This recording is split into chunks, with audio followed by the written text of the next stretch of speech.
ગોળ કેરીના અથાણામાં 5 મોટા પ્રશ્નો આવે છે કે અથાણામાં ગોળ કેરી અને કુરિયાનું માપ કેટલું રાખવું, અથાણામાં ગોળ કેમ જલ્દી મેલ્ટ નથી થતો, અથાણું બન્યા પછી કેરીના કટકા કેમ ચવળ લાગે છે, અને બરણીમાં અથાણું ભરીએ ત્યારે ગોળનો પાતળો રસો નીચે બેસી જાય છે, કુરિયાનો જાડો રસો ઉપર રહે છે, અને વર્ષના એન્ડમાં અથાણામાં એકદમ જાડો બોરો થઈ જાય છે.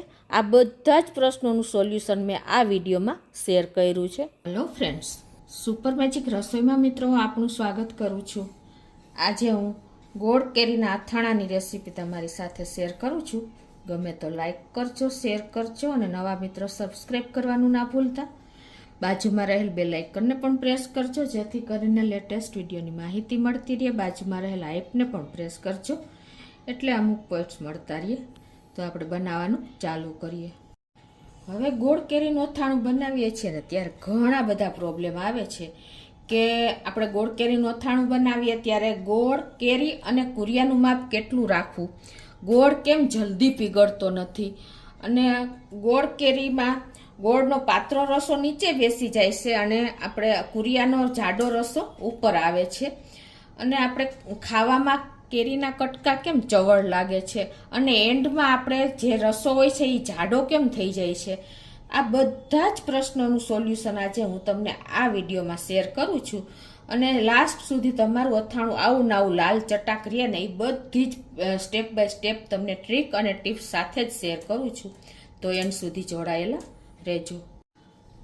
હવે મિત્રો આપણે બીજી વાત કે આપણે જ્યારે અત્યારે મેં આ 1 કિલો રાજાપુરી કેરી લીધી છે. તમે વનરાજ કેરી પણ લઈ શકો છો, પણ રાજાપુરી કેરી ખટાશમાં ઓછી હોય છે અને એનો દર વધારે હોય છે. એટલે બને ત્યાં સુધી તમારે રાજાપુરી કેરી આપણે સૌરાષ્ટ્રમાં ખાસ જોવા મળે છે.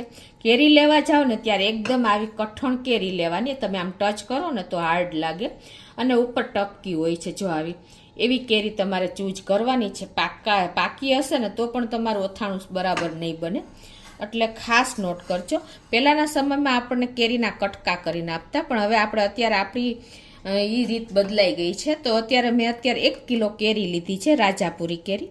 તો એને આપણે પિલરથી નહીં કટ કરતા ઉપરથી આ ડંઠલ એટલે કે આંખનો ભાગ દૂર કરી દેશું અને ચપ્પેથી જ આની આપણે છાલ રિમૂવ કરશું.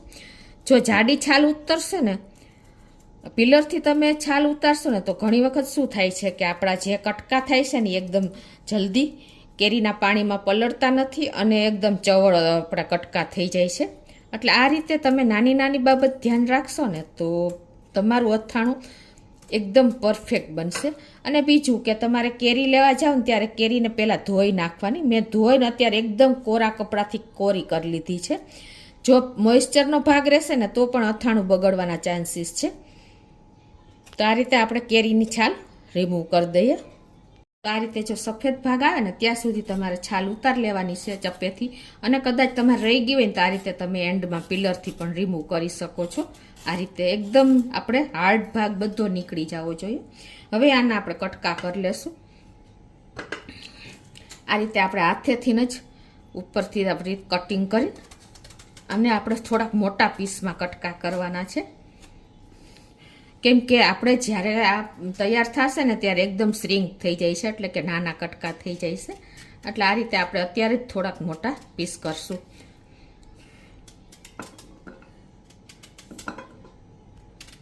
તો આ રીતે જો આપણે મોટા પીસમાં એને સમારી લીધા છે. અને હવે આપણે 1 કેરીના કટકા કરશું અને 1 કેરીના આપણે ખમણી લેશું આ રીતે, કેમ કે તો જ તમારી કેરીમાંથી જે જાડો રસો છેલ્લે આપણે એકદમ જાડો થઈ જાય છે ને અથાણાનો રસો એ નહીં થાય. એટલે તમે જો કિલો કેરી લીધી હોય ને તો તમારે અડધી ખમણવાની છે અને અડધાના કટકા કરવાના છે. એટલે પરફેક્ટ તમારું માપ આવશે. રસો તમારો છેલ્લે સુધી એવો ને એવો રહેશે. આ રીતે થોડીક તમારે મોટા હોલવાળી ખમણી લેવાની. જો આવો ખમણ થશે તમારું તૈયાર. આ રીતે જો આપણે 1 કેરીનું ખમણ કરી નાખ્યું છે અને 1 કેરી એટલે કે અડધું ખમણ અને અડધી આપણે પીસ કર્યા છે. તો એને જે વાસણમાં આપણે રાખવાના હોય ને એમાં લઈ લઈએ. આ રીતે તમે કરશો ને તો તમને એકદમ સરસ તમારું અથાણું તૈયાર થશે. આ એક નવી જ મેથડ હું તમારી સાથે શેર કરું છું એકદમ લચકેદાર અને એન્ડ સુધી એવું રહેવું પાતળો રસો તમારે જોઈએ એવો પહેલે જે રસો હોય ને એવો જ રસો રહેશે. તો અત્યારે આપણે 1 કિલો કેરી છે તો આપણે 3 ચમચી મીઠું નાખી દેશું. અને મીઠું પણ તમારે જે રૂટીન વાપરતા હોય ને એ નથી લેવાનું, અલગ જ આપણે બેગ તોડીને જ એટલે કે જે ન વાપરતા હોય મોઇશ્ચર વગરનું મીઠું લેવાનું છે. તો આ રીતે આપણે નાખી દેશું. તો પોણી ચમચી જેવું આપણે કટકામાં નાખશું અને પોણી ચમચી જેવું આપણે ખમણમાં નાખી દેશું. ટોટલી આપણે 3 ચમચી જેવું મીઠું રૂટીન જે ખાવાની ચમચી હોય ને એ જ લીધી છે. અને 1 ચમચી હળદર એટલે કે અડધી ચમચી આપણે ખમણમાં નાખશું અને અડધી ચમચી આપણે કટકામાં નાખશું. આ રીતે આપણે બધું જ મિક્સ કરી લેશું. આ રીતે ઉછાળીને તમારે સરસ મિક્સ કરી લેવાનું છે. 1 કિલો કેરી હોય તો 3 ચમચી રૂટીન ખાવાની ચમચી મીઠું અને તો આ રીતે આપણે હળદર અને મીઠું મિક્સ કરી લીધું છે. તો જો એકદમ સરસ મિક્સ થઈ ગયું છે. હવે આને આપણે ઢાંકીને કમસે કમ તમારે 15 કલાક સુધી રાખવાનું છે. તો વચ્ચે વચ્ચે આપણે 3 થી 4 વાર હલાવતા રહેશું. તો આપણે જો કેરીને બોરીને એને પાછી 12 કલાક એટલે કે ટોટલી 24 કલાક થઈ ગઈ છે. જુઓ ને એકદમ સરસ આપણી કેરીમાંથી પાણી પણ છૂટું પડી ગયું છે જોઈ એટલું, અને કેરી પણ એકદમ સોફ્ટ થઈ ગઈ છે. તમને તોડીને પણ બતાવી દઉં. આ રીતે તમે તોડશો ને એટલે જો એકદમ સરસ સોફ્ટ થઈ અને તૂટી જાય છે. હવે આ કેરી તમારે અથાણામાં ક્યારેય ચવડ નહીં થાય, કડક નહીં રહે. એટલે હવે અને ખમણને પણ આપણે આ રીતે જ તૈયાર કરી લેશું. તો ખમણમાંથી પહેલાં આપણે પાણી નીચોવી લેશું આ રીતે.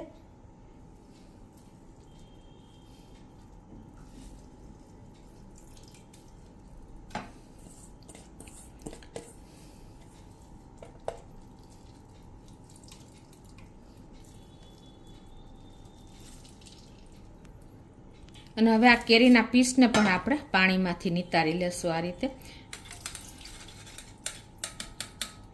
અને મિત્રો આ પાણી તમારે 8 થી 10 દિવસ સુધી ફ્રીજમાં રાખી શકો છો. અને તમે ચણા મેથીનું અથાણું કે સેમાઈ પણ તમે આ ગુંદાનું અથાણું બધામાં તમે આનો ઉપયોગ કરી શકો છો. તો હવે આ રીતે આપણે કેરીને નિતારી લેવાની છે થોડીક વાર, અને પછી તમારે એને કોરા કપડામાં 5 કલાક સૂકવી દેવાની છે. પંખોની ઉપયોગ નથી કરવાનો. પંખાની હવા લાગશે ને તો પણ તમારી કેરીના પીસ ચવડ થઈ જશે, કેમ કે પંખાની હવા લાગશે એટલે ઉપરથી સુકાઈ જશે અને અંદરથી ભેજ એટલે કે ભીની રહેશે, મોઇશ્ચર રહેશે, તો પણ તમારું અથાણું બગડવાની શક્યતા છે. એટલે આવી નાની બાબત ખાસ નોટ કરજો. જ્યાં તમારે હવા આવતી હોય ને ઠંડી હવા, ત્યાં તમારે આ રીતે સૂકવી દેવાની છે બારીક કે દરવાજા પાસે. એટલે એને નેચરલી હવા લાગશે ને એટલે એક એક પીસ તમારે આ રીતે સુકાતા જશે. અને આને આપણે આ રીતે છૂટા છૂટા જ ગોઠવી દેશું એટલે જલ્દી સુકાઈ જાય.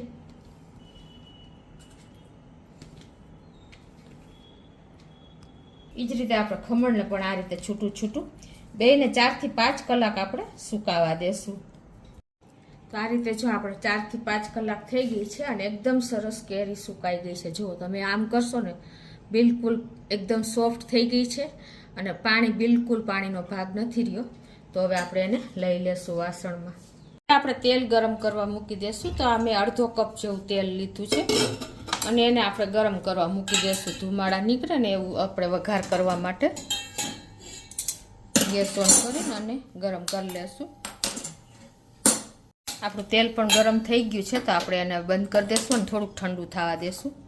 હવે 3 કુરિયા લીધા છે આપણે, રાઈના કુરિયા, મેથીના કુરિયા અને આપણે ધાણાના કુરિયા. આ બધાને આપણે થોડા થોડા પીસી લેશું. આ રાઈના કુરિયા છે એ 60 ગ્રામ છે. આપણે કિલો કેરી હોય ને તો 60 ગ્રામ આપણે રાઈના કુરિયા લેવાના છે.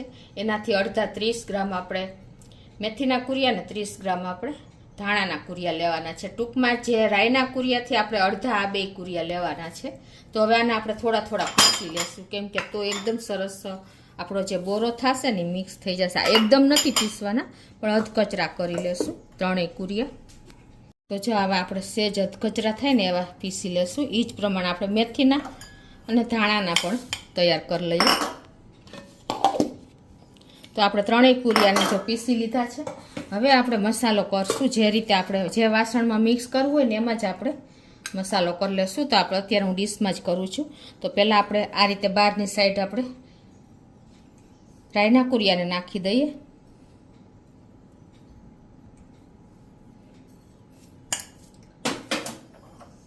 પછી આપણે ધાણાના કુરિયા નાખી દઈએ.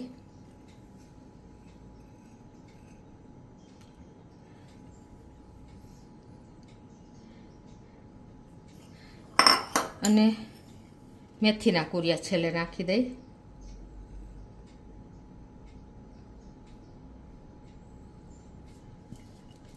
અને વચ્ચે આપણે હિંગ નાખી દઈશું.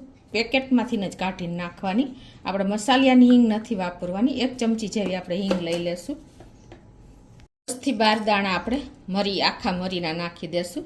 તમે નાખતા હો તો નાખવાના, સ્કીપ પણ કરી શકો છો. અને 7 થી 8 આપણે લવિંગ નાખી દેશું. આ બધું તમે જો નાખતા હો તો જ નાખવાનું. અને 1 ચમચી જેવી આપણે હળદર પણ નાખી દેશું. આપણે અત્યારે બોરાના ભાગની જ હળદર નાખશું. અને એ પણ આપણે મસાલિયા કરતા જે ડબ્બો હોય એમાંથી જ લેવાની, કેમ કે આખું વર્ષ આપણે અથાણું રાખવાનું હોય છે, એટલે મોઇશ્ચરવાળી વસ્તુ નહીં વાપરવાની. આપણે આ તેલ પણ ઠંડુ થઈ ગયું છે. તો આપણે આ રીતે મસાલા બોરા ઉપર તેલને નાખી દેશું. તો આ રીતે જ આપણે હિંગ માથે અને બોરા માથે જે તેલ આવે ને એ રેડી દેશું. અને એને ઢાંકી દેશું 5 મિનિટ આ રીતે. એટલે મસાલામાં બધી સ્મેલ બેસી જાય બોરાની. હવે 1 ટેબલ સ્પૂન જેવું આપણે મીઠું શેકી લેશું. આપણે બોરાના ભાગનું જ મીઠું નાખવાનું છે. એટલે આપણે સેજ આમતું શેકીને નાખશું ને તો એનું મોઇશ્ચર હશે એ ઉડી જશે. આપણું મીઠું પણ શેકાઈ ગયું છે. આ રીતે તમે શેકેલું મીઠું કોઈ પણ અથાણું હોય ને એમાં વાપરવાનું. એટલે ક્યારેય તમારું અથાણું બગડવાના ચાન્સ રહી રહે. અને હવે 5 મિનિટ થઈ ગઈ છે. તો આપણે આ બોરો પણ મિક્સ કરી લઈએ મીઠું નાખીને.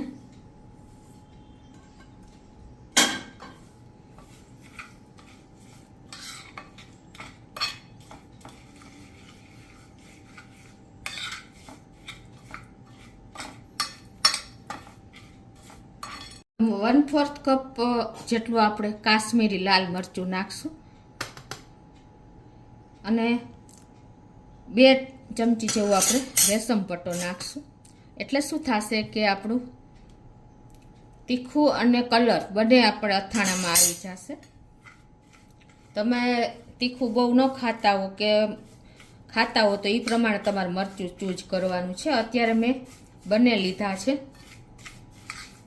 અને એને આપણે આ રીતે મિક્સ કરી લઈએ બોરામાં જ.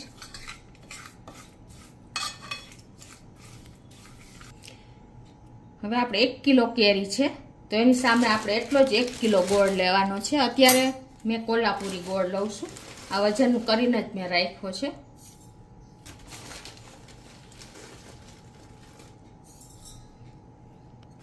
તો આ રીતે આપણે ગોળ નાખી દીધો છે. અને હવે મિક્સ કરી લેશું આપણે કેરી આરે જ. જેટલી કેરી એટલો ગોળ લેવાનો છે. કિલો કેરી કિલો ગોળ.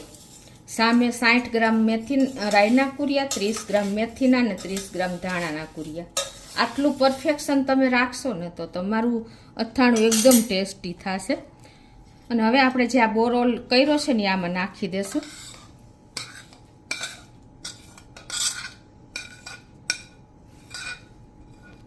હવે આ બધું જ આપણે મિક્સ કરી લઈએ.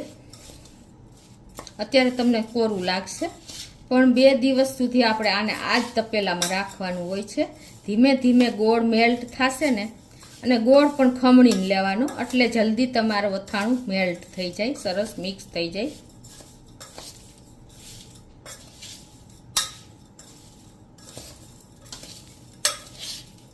તો જો આ રીતે આપણે મિક્સ કરી લીધું છે. હવે આને આપણે 2 દિવસ આ રીતે તપેલામાં રાખશું અને વચ્ચે વચ્ચે હલાવતા રહેશું. એટલે એકદમ સરસ આપણે ગોળ મેલ્ટ થઈ અને બધું જ એકદમ તરબોર થઈ જશે, રસો થઈ જશે. તો ઢાંકીને આપણે રાખી દેશું.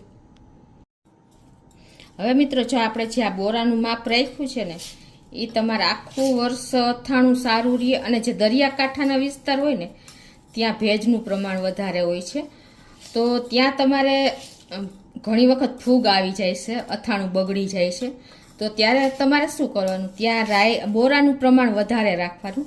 એટલે કે આપણે જો રાઈનો બોરો જે 60 ગ્રામ લીધો છે ને એને તમારે 100 ગ્રામ કરી નાખવાનો, અને પેલો બોરો પણ એ ક્વોન્ટિટીમાં તમારે વધારી દેવાનો, એટલે ક્યારેય તમારું અથાણું નહીં બગડે. અત્યારે જ્યાં દરિયાકાંઠા વિસ્તાર છે એ સિવાયના જે વિસ્તાર છે ને ત્યાં આટલું બોરો આપણે વાપરીને તો પણ અથાણું બગડતું નથી, પણ જ્યાં મોઇસ્ચર એટલે કે ભેજવાળું વાતાવરણ હોય ત્યાં તમારે આ તૈયારી રાખવાની, એટલે કે બોરાનું પ્રમાણ થોડુંક ચડિયાતું રાખવાનું, તો તમારું અથાણું ક્યારેય નહીં બગડે. તો આ રીતે જો આપણે ગોળ ને બોરો મિક્સ કરીને અને અથાણું 2 દિવસ થયું છે અને આવી કન્સિસ્ટન્સી આવી ગઈ છે. જો પહેલાં મેં તમને બતાવ્યો મિક્સ કરેલો ગોળ અને બોરો ત્યારે કેવી કન્સિસ્ટન્સી હતી, અને અત્યારે આવી લચકા જેવી કન્સિસ્ટન્સી. 2 દિવસમાં તમારો ગોળ મેલ્ટ થઈ જશે ને એટલે અથાણું આવું સરસ તૈયાર થઈ જશે. જુઓ મિત્રો,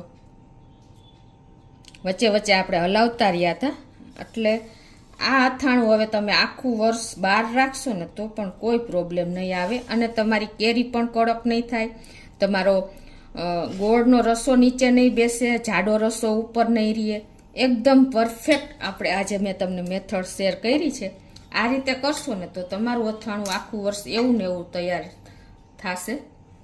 તો હવે આપણે આ બરણી કાચની લેવાની છે અને એને આપણે એકદમ સાફ કરીને અને તડકે તપવીને પછી જ અથાણું ભરવાનું છે. તો આ રીતે તમારે ક્લીન કરેલી બરણીમાં ભરી લેવાનું છે.